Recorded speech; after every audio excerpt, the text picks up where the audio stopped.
राम राम।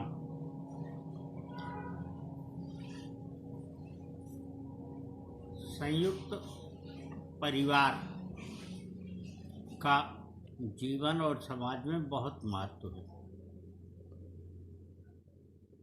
किसी भी परिवार के बनने की शुरुआत बच्चों से होती है। बच्चों को अगर अच्छे संस्कार प्रारंभ से दिए जाएं तो निश्चित ही उसका प्रभाव उनके जीवन पर अमिट पड़ता है। इसीलिए बच्चों को भविष्य का कर्णधार कहा गया है। बच्चों को अच्छे संस्कार देने से ही अच्छी संस्कृति बनती है और बाद में वही किसी परिवार का आधार होता है। बच्चे वह चाहे शिशु के रूप में बालक हो अथवा बालिका, दोनों ही परिवार का आधार होते हैं और बच्चे परिवार को जोड़ते हैं। किंतु एक ऐसी स्थिति आ जाती है जब बच्चे ही परिवार के टूटन का कारण बनते हैं।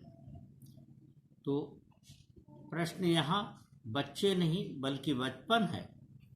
बचपन के संस्कार ही बच्चों में वो सभी आवश्यक आधार या तत्व विकसित करते हैं जो किसी एक परिवार के लिए, किसी एक संयुक्त परिवार के लिए, किसी एक बड़े परिवार के लिए आवश्यक होता है। आज के जीवन में दोनों ही परिवारों का अपनी अपनी दृष्टि से अलग महत्व है।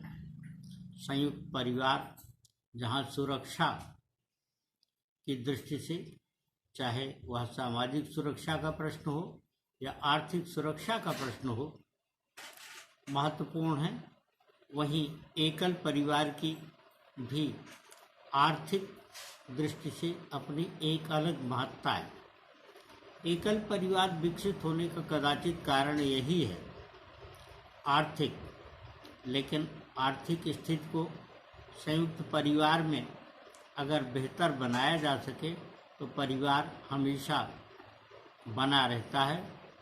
अन्यथा बहुत बड़े बड़े परिवार भी टूट जाते हैं। हमने अपने ही देश में ऐसे अनेक प्रसंग हाल के दिनों में भी पाए हैं जो धन, वैभव, संपदा की दृष्टि से संसार के श्रेष्ठ परिवारों में रहे, लेकिन वही धन, वैभव और संपदा बाद में उनके टूटन का आधार बना। और ऐसे अनेक मामले न केवल सामाजिक जीवन में बल्कि विभिन्न अदालतों में भरे पड़े हैं। छोटी छोटी अदालतों से लेकर के सर्वोच्च न्यायालय तक उन परिवारों के झगड़ों का निपटारा नहीं हो पा रहा है। खैर, ये सारे प्रसंगों को उद्धृत करने का आशय सिर्फ संयुक्त परिवार के महत्व को बताना है।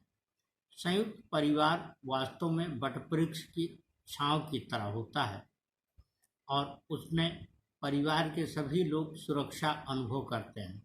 संयुक्त परिवार वही होते हैं जहां पर एक मुखिया की मान्यता होती है जिसे सभी लोग सहयोग करते हैं और सभी उसके अनुदेश का पालन करते हैं।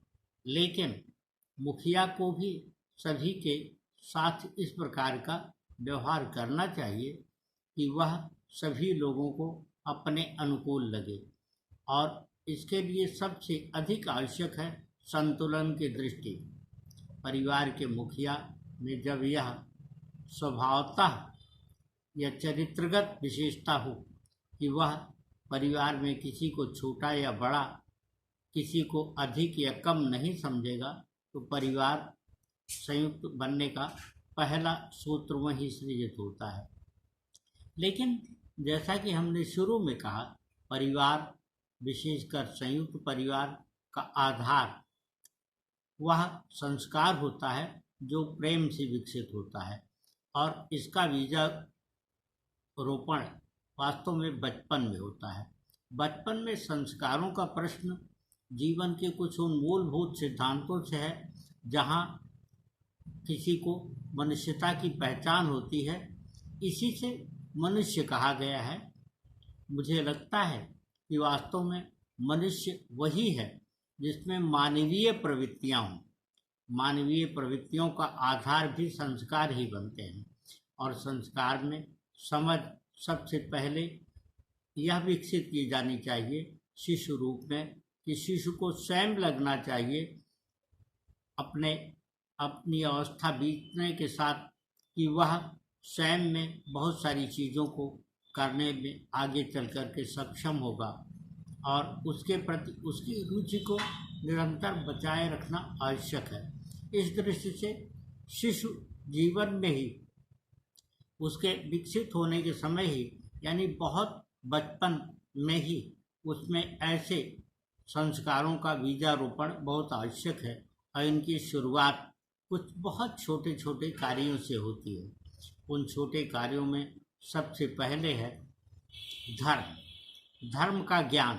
वास्तव में चूँकि हर मनुष्य की अपनी समझ और उसका अपना सोच होता है, इसलिए यह आवश्यक है कि धर्म की समझ हो।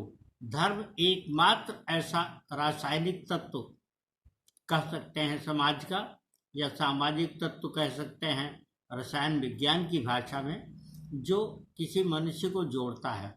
इसीलिए हिंदू परिवारों की तुलना में मुस्लिम परिवार ज़्यादा संयुक्त होते हैं। उनमें एकात्म का भाव अधिक होता है। उनमें विभिन्न परिस्थितियों के बावजूद संयुक्त रहने की धारणा अधिक प्रबल होती है, क्योंकि वह इसके महत्व को जानते हैं।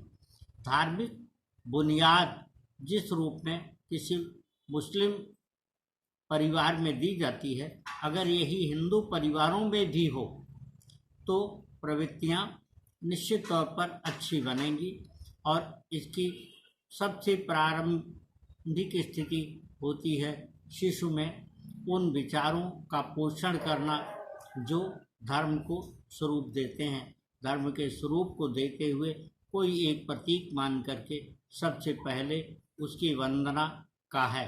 और जैसा हम सब जानते हैं कि शुरुआत 24 घंटे की जो होती है, उसकी प्रारंभ की स्थिति या शुरुआत जिसको हमने कहा, वास्तव में प्रातः काल से होती है। प्रातः काल वह वेला जब शिशु को जन्म से ही एक निश्चित समय पर, जब वो उसमें बचपन बोध विकसित होने लगे, एक निश्चित समय पर सुबह सुबह उठने को, जगने को यह डाला जाना चाहिए। इसके संस्कार डाले जाने चाहिए, और उसके साथ उसे प्रातःकालीन स्मरण जो वास्तव में प्रकृति का होता है, लेकिन वह प्रकृति किसी न किसी प्रतीक के रूप में है, तो वह प्रातः वंदना से होती है। और प्रातः वंदना वह संस्कार है जो प्रारंभिक बीज कहा जा सकता है, और यहीं से संस्कार अंकुर लेते हैं। और उस प्रातः वंदना में सबसे महत्वपूर्ण है अब व्यक्ति को स्वयं इस बात का भान कराना कि उसके कर्तव्य, कर्म और संरक्षण कहाँ कहाँ सुनिश्चित होते हैं। इस क्रम में सबसे पहले है कराग्रे बस्ते लक्ष्मी, कर मध्य तु सरस्वती, कर मूले तु गोविंदा, प्रभाते कर दर्शनम। इसी में जीवन का संपूर्ण रहस्य छुपा हुआ है। मनुष्य अगर उसे इस बात का ज्ञान हो कि कर आग्रे बस्ते लक्ष्मी, यहाँ लक्ष्मी देवी को प्रतीक मान करके उस धन, उस समृद्धि और उस संपदा को अर्जित करने के प्रति जिज्ञासा का भान कराया गया है, जो मनुष्य के जीवन के लिए सबसे अधिक आवश्यक होती है। क्योंकि धन जीवन का वास्तव में संचारक है, धन ही जीवन का संवाहक है। धन के बगैर मनुष्य को कुछ भी। तो कराग्रे बस्ते लक्ष्मी का आशय यह है कि वास्तव में जो हाथ हैं, जो हमारे कर हैं, उन्हीं से ही करने की शुरुआत है, कुछ उन्हीं से किया जाता है और उन हाथों को सबसे पहले सशक्त बनाना चाहिए। और कर मध्ये तु सरस्वती, यानी कराग्रे वस्ते लक्ष्मी, कर मध्ये तु सरस्वती, कर मूले तु गोविंदा। लक्ष्मी यानी धन वैभव, सरस्वती यानी कर मध्य सरस्वती, सरस्वती का आशय वास्तव में विद्या से है। कर मूले तो गोविंदा, गोविंद स्वरूप माना गया है संरक्षक। मनुष्य को इन तीन चीज़ों का भान हो जाए तो वह अपने जीवन में सर्वोत्तम बन सकता है। इसके अगले चरण की चर्चा अगले सोपान में। राम राम।